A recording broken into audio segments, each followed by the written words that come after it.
Assalamualaikum warahmatullahi wabarakatuh. Salam sejahtera untuk kita semua dan salam opsi.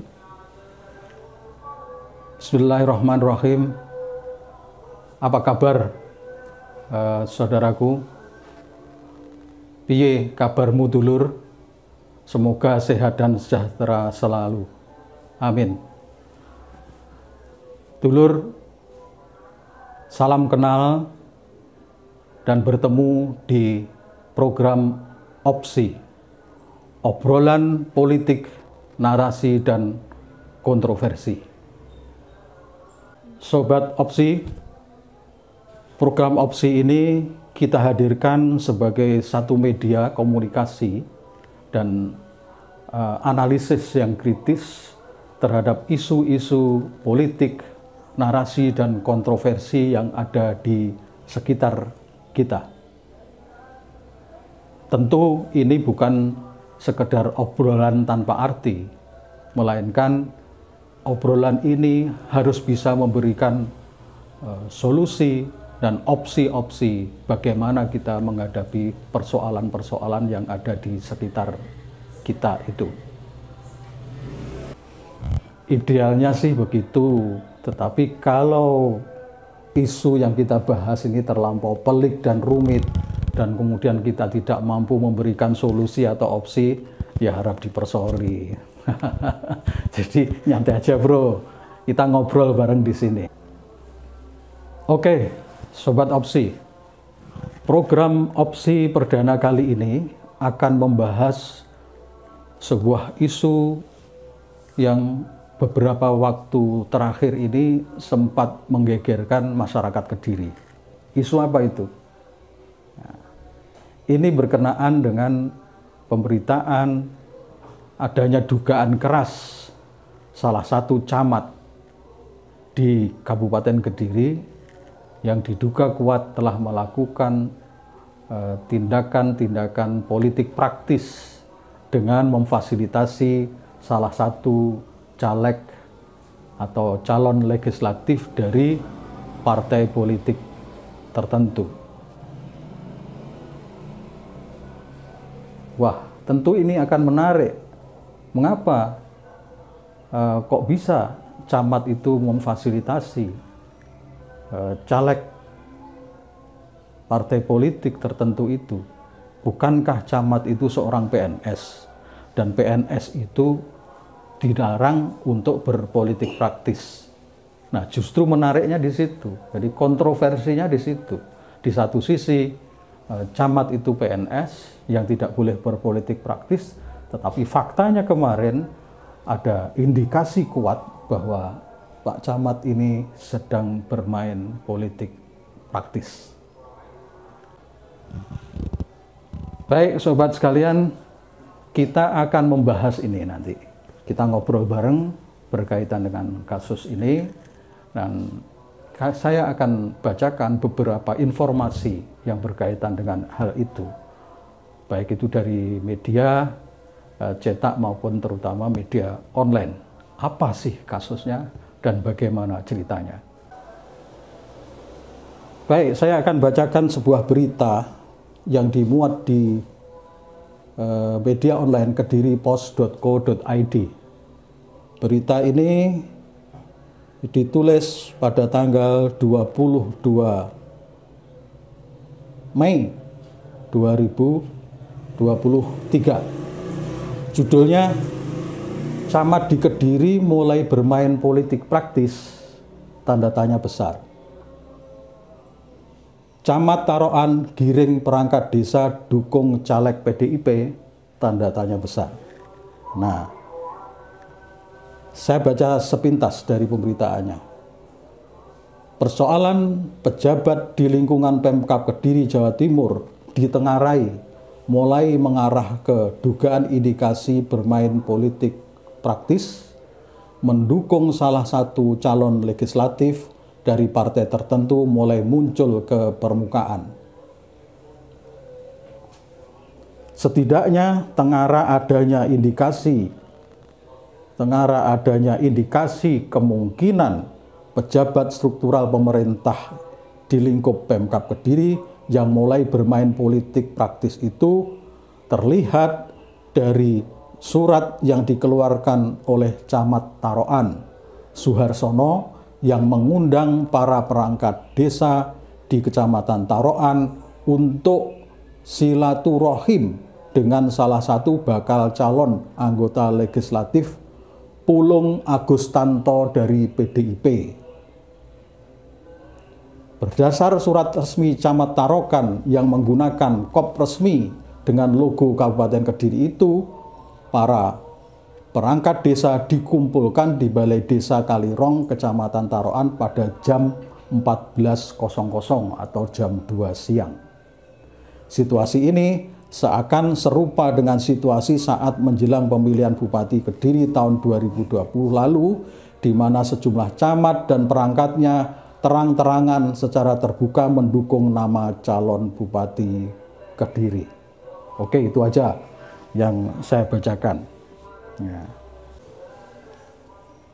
Berita yang berikutnya masih di Kediri Pos. Berita tanggal 24 Mei 2023. Judulnya Camat Giring dukungan politik berjalan masif, tanda tanya. Kemudian Camat Taroan sudah diingatkan tapi ngeyel, tanda tanya. Nah. Beritanya seperti ini. Kasus dugaan Tengara adanya indikasi kemungkinan sejumlah pejabat di lingkungan pemerintah Kabupaten Kediri melakukan tindakan yang bisa mengarah pada indikasi terjadinya kemungkinan menggiring pejabat lain di bawahnya atau mungkin stafnya untuk melakukan dukungan pada bakal calon anggota legislatif tertentu dari partai politik tertentu bisa dimungkinkan berjalan agak masif. Berdasarkan feedback atau tanggapan balik dari para pembaca Kediri Pos terhadap berita terkait undangan Camat Taroan Kabupaten Kediri, Jawa Timur yang mengundang para kepala desa, perangkat desa, dan ketua RT RW di Kecamatan Tarokan untuk silaturahim di Balai Desa Kalirong, Kecamatan Taroan dengan salah satu bacalek PDIP, Pulung Agustanto, ada kemungkinan upaya serupa juga terjadi di sejumlah kecamatan lain.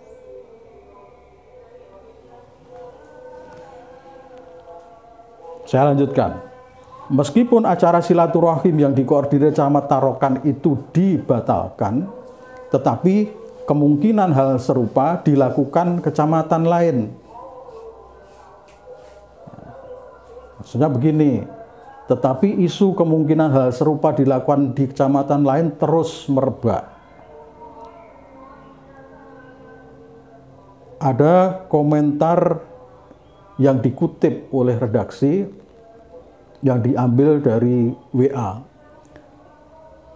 Komentarnya adalah, kabeh mas, Taroan saja yang apes. Camat paling lali kuwi, camat mungkin lupa itu. Tulis salah seorang pembaca yang memberikan komentar melalui WA. Isu yang berkembang di sebagian masyarakat setelah undangan itu diluncurkan, sebagian perangkat desa sudah mengingatkan ke Suharsono tentang kemungkinan kerawanan yang muncul.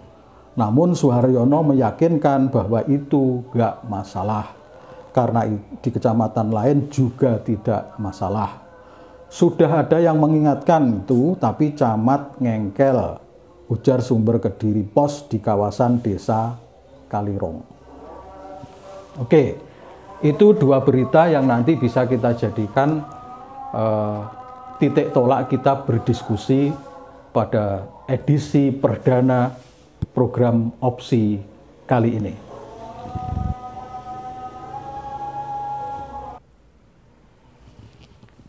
Pembahasan tentang isu yang berkaitan dengan apa yang dilakukan oleh Camat Taroan dan diduga juga dilakukan oleh camat-camat lain yang memfasilitasi salah satu caleg dari partai politik tertentu yang di dalam pemberitaan media tadi secara gamblang menjelaskan bahwa caleg itu adalah Pulung Tursulowanto yang dari Partai Demokrasi Indonesia Perjuangan. Ini sempat menjadi pembicaraan dan cukup menggegerkan masyarakat Kediri. Bahkan dalam pemberitaan di media juga kemarin ada aliansi organisasi massa LSM yang sempat melakukan unjuk rasa yang intinya menyayangkan persoalan itu, terjadinya persoalan itu, bahkan kemudian menuntut agar Camat Taroan itu dipecat karena dinilai telah melakukan pelanggaran hukum dan telah melakukan perbuatan yang tidak selayaknya dilakukan oleh seorang camat. Dalam hal ini telah berbuat tidak adil dengan melakukan keberpihakan dalam proses politik. Nah, menarik dalam hal ini yang patut kita pelajari adalah pertama, apakah memang perbuatan Camat Taroan dan camat-camat lain yang melakukan perbuatan yang sama itu bisa dikatakan sebagai sebuah pelanggaran hukum, ataukah sekedar itu adalah perbuatan melanggar etika? Karena kita tahu bahwa di Indonesia meskipun hukum itu awalnya juga didasarkan dari norma-norma etika, kemudian dihukum positifkan, diberlakukan, namun di dalam faktanya tidak semua norma-norma etika itu masuk dan dijadikan hukum positif. Maka kita perlu melihat secara lebih jernih dalam hal ini, apakah pelanggaran ini pelanggaran hukum ataukah pelanggaran terhadap norma semata. Konsekuensinya nanti akan berbeda. Kalau pelanggaran hukum, maka nanti itu akan berujung kepada pemberian sanksi hukum. Kalau pelanggaran norma etika itu lebih bersifat sanksi administrasi atau sanksi sosial. Sobat opsi, kalau kita bicara soal pelanggaran yang dilakukan itu, kita lihat dulu pelanggaran hukum apa yang dilakukan oleh para camat itu apabila memfasilitasi salah satu bakal calon legislatif untuk bersosialisasi kepada masyarakat. Kita telusuri di dalam undang-undang kepegawaian maupun peraturan pemerintah yang mengatur tentang itu, larangan yang dilakukan, larangan yang diberikan oleh undang-undang atau aturan itu terhadap PNS itu adalah larangan untuk menjadi anggota partai politik. Maka kalau kita bicara hukum positif, sesungguhnya perbuatan yang dilakukan oleh camat dalam konteks ini belum bisa dikatakan melanggar hukum. Itu kalau kita melihat dari sisi aturan peraturan disiplin pegawai. Karena dalam konteks ini aturannya hanya melarang yang bersangkutan menjadi anggota partai politik. Ini tentu menjadi polemik karena pada satu sisi masyarakat juga menganggap bahwa perbuatan yang dilakukan oleh camat itu merugikan bagi mungkin caleg yang lain dan juga partai politik yang lain. Itu yang menjadi polemik di dalam masyarakat. Ketidakadilan yang dilakukan oleh camat hanya memfasilitasi caleg tertentu dari partai politik tertentu, itu yang digugat oleh masyarakat. Nah, kaitannya dengan itulah, maka apa yang dilakukan oleh camat itu, kalau kita tinjau dari hukum, khususnya hukum kepegawaian, tidak mungkin terjerat. Tapi nanti apakah dari hukum yang lain? Nah, kita coba cek, kalau ini memang terjadi sebuah pelanggaran hukum, maka ini adalah kasus hukum khusus, hukum pemilu. Nah, di dalam hukum pemilu, maka kita memiliki satu lembaga yang menangani, yang bisa menjadi penilai di dalam apabila terjadi unsur pelanggaran yang dilakukan di dalam proses pemilu. Siapa itu? Lembaganya adalah Bawaslu. Badan Pengawas pemilu. Dan di daerah tentu sudah ada Banwaslu yang di daerah. Di Kediri, di Kabupaten Kediri misalnya, ada Bawaslu Kabupaten Kediri. Nah, tentu menarik bagi kita, apakah Bawaslu, bagaimana penilaian Bawaslu terhadap hal ini. Nah, apakah Bawaslu juga sudah melakukan penilaian terhadap apa yang dilakukan oleh camat ini. Setelah kita telusuri dari berbagai informasi yang ada, ternyata bahwa ada pelaporan yang dilakukan oleh salah satu unsur masyarakat terkait apa yang dilakukan oleh Pak Camat ini.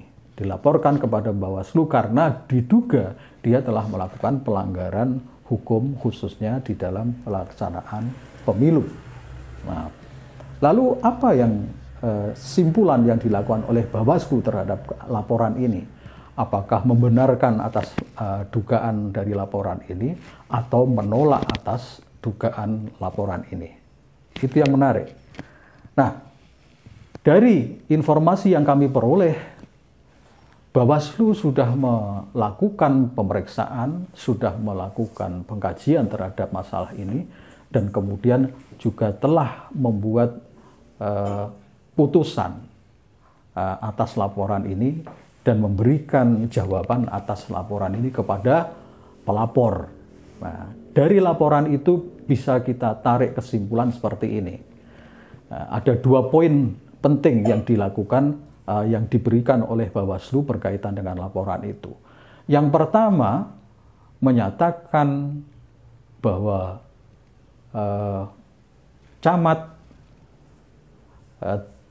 dalam konteks dilaporkan telah melakukan pelanggaran terhadap proses pemilu, oleh Bawaslu dikatakan bahwa tidak ada pelanggaran hukum yang dilakukan oleh camat dalam kasus Camat Taroan itu.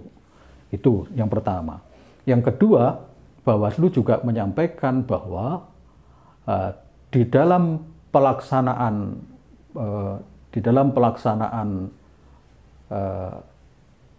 fasilitasi itu sebenarnya belum bisa dikatakan sebagai pelanggaran karena faktanya saat ini belum ada calon legislatif, ya. Belum ada calon legislatif. Semuanya masih bakal calon dan masih dalam proses pendaftaran, sehingga belum bisa dijerat adanya pelanggaran yang dilakukan oleh bakal calon. Itu 2 hal penting yang bisa kita ambil dari pelaporan kasus ini dan kemudian diberikan jawaban oleh Bawaslu. Sobat Opsi, dengan demikian kita tidak lagi bisa mengatakan bahwa yang dilakukan oleh para camat yang memfasilitasi caleg dari partai politik tertentu untuk bersosialisasi terhadap masyarakat itu sebagai sebuah pelanggaran hukum. Karena Bawaslu sudah membuat jawaban atas pelaporan itu seperti itu. Tentu ini bagi masyarakat dianggap tidak memenuhi asas keadilan. Itu tentu. Karena secara normatif, kalau memang apa yang dilakukan oleh camat itu tidak melanggar hukum, maka seharusnya camat itu juga memberikan fasilitas yang sama. Kalau dia itu sebagai pejabat publik, dia juga memfasilitasi caleg-caleg yang lain atau bakal caleg yang lain untuk bersosialisasi. Tidak hanya caleg tertentu, tapi juga caleg yang lain. Tidak hanya partai politik tertentu, tapi juga partai politik yang lain. Itu tentu ekspektasi dari publik terhadap keadilan itu seperti itu. Nah, lalu apakah ini bisa dilakukan oleh camat atau tidak? Ya itu soal lain ya. Tetapi memang dalam konteks ini berarti pengharapan publik itu mengarah pada persoalan yang bersifat etis. Persoalan tentang baik buruk, persoalan salah benar di dalam perilaku yang dilakukan oleh Pak Camat. Secara hukum memang tadi tidak bisa dijerat, tetapi secara etis, normatif tentu bisa kita diskusikan di sini. Lalu etis normatif itu seperti apa? Ya, etis normatif seperti apa? Kita mengenal di landasan etis kita berbangsa dan bernegara itu yang paling pokok itu sesungguhnya adalah moral Pancasila. Landasan etis yang pertama adalah moral Pancasila. Karena Pancasila kita selain sebagai dasar negara, itu juga landasan etis bagi kehidupan berbangsa dan bernegara kita, apalagi aparatur negara. Bahkan di dalam TAP MPR yang kita tahu di sana ada satu ketetapan MPR yang menyatakan, yang mengatur tentang pelayanan publik atau penyelenggaraan negara yang baik. Ya, penyelenggaraan negara yang baik itu salah satu azas yang harus dipatuhi adalah azas keadilan. Maka dalam konteks ini apa yang dilakukan oleh Pak Camat itu bisa kita nilai dari sisi ini, dari sisi etis. Dari Pancasila kita mengenal sila kelima, ada keadilan sosial bagi seluruh rakyat Indonesia. Keadilan sosial bagi seluruh rakyat Indonesia itu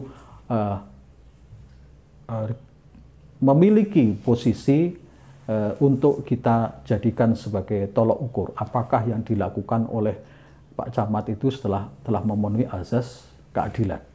Itu dari sisi Pancasila. Tentu kita melihat bahwa keadilan dalam hal ini telah dilanggar oleh Pak Camat. Karena dia hanya memberikan fasilitasi kepada salah satu caleg dari partai tertentu. Tentu saja ketika melanggar asas keadilan ini, itu juga melanggar TAP MPRS yang mengatur tentang penyelenggaraan negara yang adil, yang memberikan persamaan perlakuan kepada seluruh masyarakat Indonesia. Jadi dalam konteks ini kalau kita bicara apakah Pak Camat itu melakukan pelanggaran hukum atau tidak, atau jangan-jangan hanya pelanggaran etis, maka hingga saat ini kita bisa menyimpulkan bahwa perbuatan yang dilakukan itu tidak melanggar hukum positif, melainkan dia melanggar norma-norma etika, norma etis Pancasila, dan norma etis yang dicantumkan di dalam TAP MPR yang mengatur tentang azas-azas penyelenggaraan negara yang baik. Itu dalam pandangan kami berkaitan dengan kasus ini. Nah, Sobat Opsi, membahas tentang kasus ini tentu tidak selesai hanya pada saat ini. Kenapa?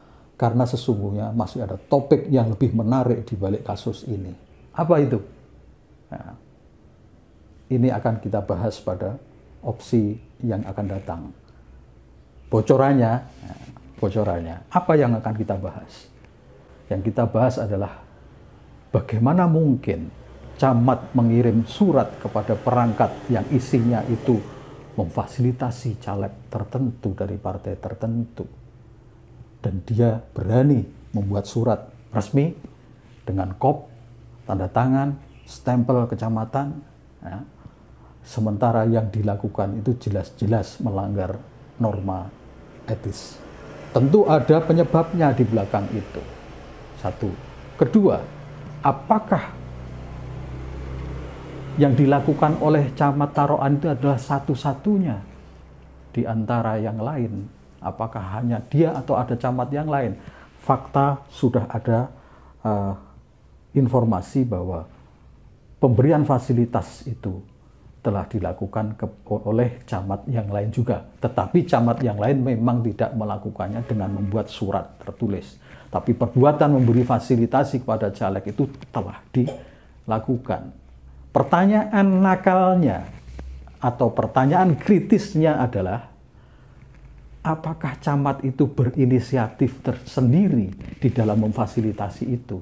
Atau jangan-jangan para camat itu telah diberi instruksi, telah diberi perintah oleh atasannya tentu saja, sehingga mereka melakukan pelaksanaan itu dengan segala macam caranya. Ada yang dengan menulis surat undangan, untuk dilakukan pertemuan dengan caleg itu, atau cukup dengan telepon, atau sekedar pemberian instruksi melalui pertemuan-pertemuan informal. Itu akan kita ulas pada opsi berikutnya.